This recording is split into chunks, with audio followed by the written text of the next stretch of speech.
your post-retirement, you had to have been thinking for a long time, okay, I have X amount of time playing. Okay, I have to put aside X amount of dollars. Okay, I need to be thinking about, okay, what do I want to do post-retirement? Is it media? Is it podcasting? Is it business? You're a smart guy. I know one of the stories Dave was telling me like a long time ago. May I? Let me Yeah. tell you this one. So, Yes. and Yeah, and you were and there. I and, wasn't. and Corey, I know you remember this, but you and Jill, I Yeah. think, had just started dating. Candace and I had just moved in together. We were staying at Yeah. my place in St. James. I think you were coming in town. I may get the details of this wrong. Correct me if I'm wrong, but you had to come back to Manitoba before you went back to Vancouver in training camp Yes. for logistical reasons. Yeah. Stayed at my place, and I've told this story very veiled, but the fact that in the transition of all that, here's the deal that's getting signed and whatnot, you kind of knew what the numbers were. It wasn't, the first thing wasn't, okay, where are we going to party or what am I going to buy? It was, I'm on my phone with my financial advisor, and it was, what do I need to put away to make sure that I'm okay until the end of my life? Yeah. And that was one thing that always impressed me about you was your Ivy League mentality of making sure, because that's a very small percentage of guys that realize that this may end tomorrow or it may go on for 15 years, and no one really knows that answer. Most guys think the latter, but it's the guys that really think this could end tomorrow. I got to make sure I'm okay, and I give you all the credit because you are in a minority in that category. Well, I appreciate that, and I'll have to give the credit to my Swiss father, who was very shrewd and conservative, and it was always, he worked hard in his life and he made a good amount of money, but he was always very careful about it. He never lived outside of his means or got flashy things, maybe a couple here and there, but as an upbringing, we never had more than we needed in that sense. So I think he taught my brother and I both like how to live conservatively if we have to, and just get what we need and want, and enjoy the rest. But that's a good memory because I think I was supposed to be on the team that year. They're like, you're the backup. So Jill and I, good memory, had just started dating. So she's visiting me in Vancouver, and literally at the end of training camp, out of nowhere, they're like, hey, we're gonna have to send you down on paper for a day or two just for like cap reasons or the roster, and once the roster's set, then we're going to call you back up. It's not a big deal. You're not going to Manitoba. You just have to go and get on a plane. But, my girlfriend's visiting me for like 4 more days. So it's like, okay, well, now what? I'm not going to leave you here in Vancouver. So we got her a ticket and she hopped on with me. And fortunately enough, I met up with these guys and was able to hang with them. And it's, the financial advisor, it's a huge part of an athlete's life. I mean, I think you guys know this, but a lot of people, your career earnings kind of go up as you get older, right? You start low and then you build and build, and then hopefully you hit a level that you maintain as you increase into your later life. Hockey and sports, it's you start up here and you slowly you might go up, but then you have a precipitous drop off at the age of 35 or 40 when you hopefully have half your life left. So I think that was impressed upon myself and my wife, obviously, early on that, hey, guys, like, let's keep putting it away.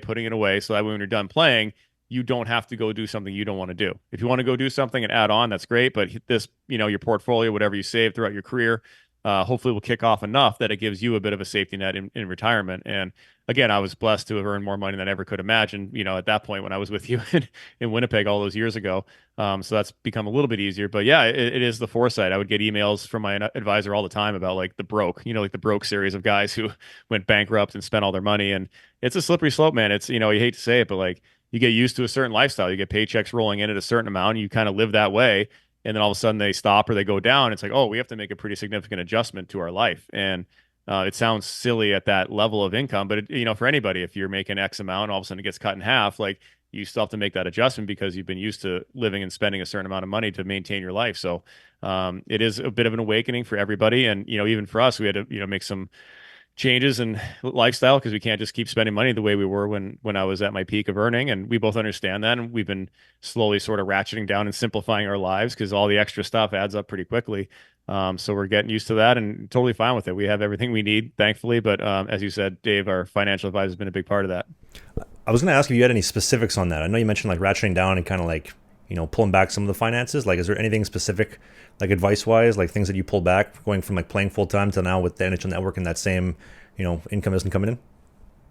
Yeah, I mean, it sounds silly, but you play in New Jersey, so we had a house there because I just long contract with them. We have a lake house in New Hampshire where Jill's family's been forever that we'd spend some summers in, and then we had a house in Boston and where we're both from. So it's like all of a sudden you're maintaining and operating 3 homes, and it's like okay, we don't need that. We can consolidate that and have the lake house and wherever else we are, something like that. It sounds ridiculous to say out loud for most people, but like that, it's just you get so used to moving every 9 months, you're at the lake, you're in Boston, you're back to Jersey. It's sort of like, it's just easier to have places to lay your head and rent out and do all that.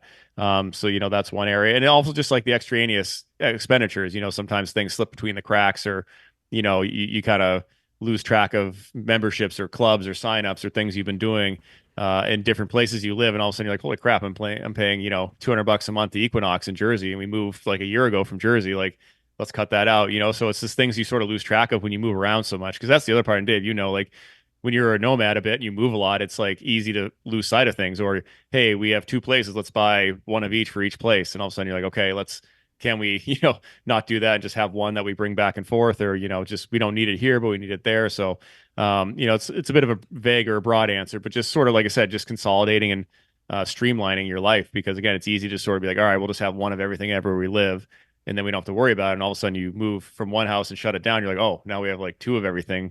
Can we sell these things? Can we get rid of that? Can we, eliminate this from our lives? And again, as you get older, for me, I'm not as into suits, or, I never was a watch guy, and I never got like those expensive watches a lot of guys got, car wise, like, all right, do I need this kind of car? Can I just get a pickup truck and be totally fine with that? It's just things like that are somewhat of status symbols when you play, that as you get older and you have a little more perspective, you're like, yeah, I don't need the fancy car. I can just get a, a Jeep and just beat around in that. And I'll be just fine. So, I think your life and perspective changes as you get older as well. I think I'm still paying for defunct OnlyFans accounts that I signed up for years ago. I don't think they're even active anymore.